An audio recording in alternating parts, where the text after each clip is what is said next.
A tendinite é uma das doenças que mais causam afastamento do trabalho e, segundo a Organização Mundial da Saúde, essa doença atinge uma a cada 100 pessoas e é considerada uma doença ocupacional por se manifestar exatamente a partir de lesões no exercício das atividades do trabalho. Antes de continuar, te convido a se inscrever aqui no canal, deixar aí um gostei, ativa o sininho das notificações para ser avisado assim que eu publicar um vídeo novo aqui no canal.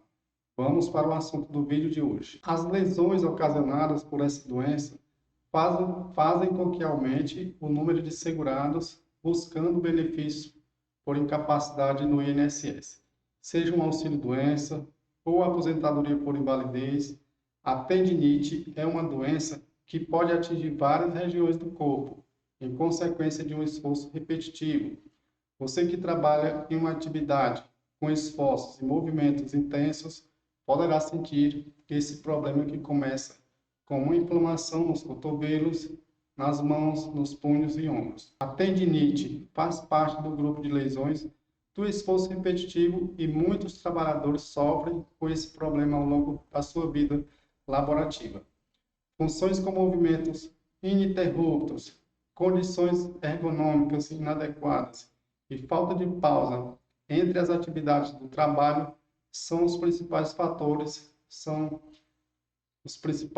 causadores de lesões nos tendões dos trabalhadores ao longo da sua vida laborativa. Além disso, serviços com sobrecarga de pesos e com postura inadequada aumentam a probabilidade de o trabalhador ficar incapacitado para o trabalho. Além disso, serviços com sobrecarga de pesos e com postura inadequada aumentam a probabilidade de o trabalhador ficar incapacitado para o trabalho.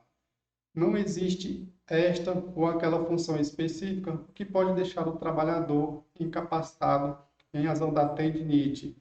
Qualquer função que sobrecarregue os membros do trabalhador e gere esforço repetitivo pode deixá-lo incapacitado. É claro que tem profissões que são mais comuns o aparecimento de lesões por esforço repetitivo e que pode aparecer com mais frequência os sintomas da doença. Pessoas que trabalham no computador e têm função de digitar e passam a maior parte do tempo digitando, têm uma enorme chance de desenvolver essa doença.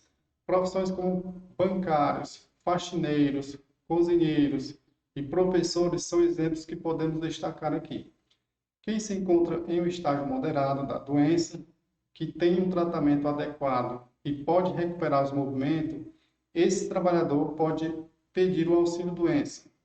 O auxílio-doença é um benefício por incapacidade concedido ao segurado do INSS, que se encontra temporariamente incapaz para o trabalho em decorrência de doença ou acidente. Para conseguir esse benefício de auxílio-doença, é necessária a comprovação da incapacidade por meio de perícia médica e, se o benefício for indeferido pelo INSS ou não houver tempo hábil para prorrogá-lo durante o tempo que você está no exercício, durante o tempo que você está recebendo o benefício, o segurado pode entrar com recurso na junta de recursos no prazo de 30 dias, o próprio INSS, ou então ir diretamente para o judiciário. Eu sugiro que a pessoa procure o judiciário, porque além de demorar muito no INSS, na maioria das vezes não resolve os principais requisitos para pedir o auxílio-doença. São carência de 12 contribuições mensais, possuir qualidade de segurado na data do requerimento, ter comprovado em perícia médica a incapacidade temporária para o trabalho. Lembrando que o empregado vinculado à empresa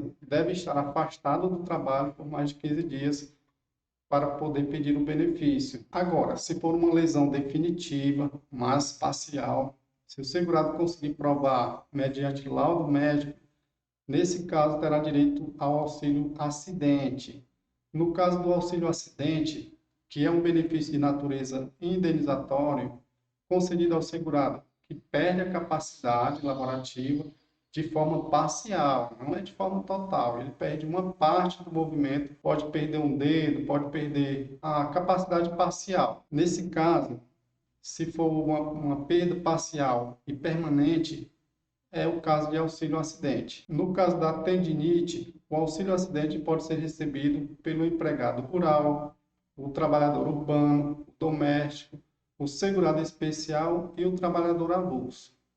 O valor desse benefício corresponde a 50% do salário que a pessoa recebe e os principais requisitos do auxílio acidente são ter qualidade de segurado e estar em dia com as contribuições mensais no INSS, além de ter sofrido um acidente de trabalho, ter qualidade de segurado e estar em dias com as contribuições mensais. E, claro, ter sofrido um acidente do trabalho. E ter relação entre o acidente e a redução da capacidade laborativa, que também é chamado de nexo causal. Essa redução parcial tem que ser definitiva da capacidade laborativa para aquela função. Se o segurado ele foi incapacitado de forma parcial para aquela função e ele passa a receber o auxílio acidente, ele pode conseguir trabalhar em uma outra função e receber um salário normalmente, além de receber os 50% de indenização que ele passa a receber mensalmente, caracterizado pelo auxílio acidente. Agora,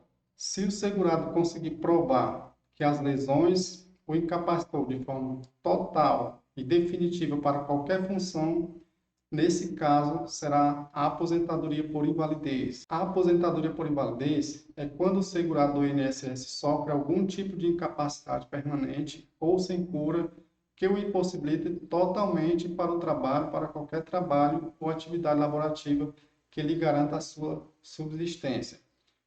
Para a concessão desse benefício, são considerados, além da incapacidade comprovada mediante laudo médico, outros fatores tais como a idade do segurado, o grau de escolaridade, o meio em que vive, entre outros. A carência exigida para a concessão da aposentadoria por invalidez é de 12 contribuições mensais. Porém, em algumas situações, o segurado fica isento dessa obrigação. E os principais requisitos são ter a qualidade de segurado do INSS. Caso o segurado pare de contribuir, o benefício será mantido por até 12. Esse direito será mantido por até 12 meses após a cessação da contribuição e o período de carência de 12 meses, que nada mais é do que a exigência de já ter feito 12 contribuições à Previdência no momento de pedir o benefício. A incapacidade total para o trabalho, mediante avaliação do perito médico, tem que ter uma perícia, tem que passar por uma perícia, e é muito importante que você leve atestados, laudos médicos, de médico especialista na doença que o segurado está acometido. Lembrando que a cada 2 anos o beneficiário se submeterá à nova perícia médica para saber se continuará recebendo o benefício ou não. Nesse caso, o beneficiário, o segurado, terá que ficar acompanhando o INSS, atualizar os seus dados cadastrais no INSS, o e-mail, o telefone, o endereço, para ficar acompanhando, porque pode ser marcada uma perícia, o INSS manda uma carta para o segurado e o segurado mudou de residência e acaba perdendo a perícia e acaba perdendo o benefício, e aí terá problemas para voltar a receber esse benefício. Agora, um ponto muito importante. Não adianta você saber que a sua tendinite é relacionada às suas atividades de trabalho, mas não ter a documentação necessária para comprovar a lesão. Isso é muito importante e é o maior problema, a maior causa de indeferimento de benefícios é o segurado não apresentar a documentação correta. Muitas vezes o segurado tem a doença, ele preenche os requisitos, mas ele não leva a documentação médica correta como deve ser. Sem a documentação correta, sem o laudo médico correto, feito da forma que tem que ser, você não consegue ter direito a qualquer um dos benefícios que se tem aqui no vídeo, e não adianta reclamar do perito do INSS porque você não vai conseguir. Então você tem que ter muito cuidado, tem que passar com um médico especialista, médico que cuida da sua doença, que fez o seu tratamento. Se for o caso de cirurgia, tem que ser um laudo desse médico cirurgião. Os principais documentos para você pedir algum benefício, e aqui no caso de tendinite, e que vai precisar, que vai requerer um benefício são documentos pessoais, sua identidade, CPF, carteira de habilitação, comprovante de residência atual e de preferência em seu nome, carteira de trabalho que comprove seus vínculos, além do CNIS do INSS, comprovante de pagamentos, de contribuições previdenciárias, documentação médica, que é o principal, que eu já falei no caso da documentação médica, receituários, atestados, resultados de exames, documentos que comprovem a sua incapacidade de exercer aquela função. Documentos que comprovem seu diagnóstico de tendinite. No caso, tem que ser um documento atestando aquela doença, que no caso aqui é a tendinite. Um laudo médico, tem que ser um laudo médico de um médico especializado nessa doença tendinite. Não adianta você procurar um clínico geral, procurar um médico que tem especialidade em doenças do coração ou outra especialidade, não vai adiantar. Tem que ser um médico especialista em tendinite. Por hoje é isso. Muito obrigado por assistir esse vídeo até o final e até o próximo vídeo.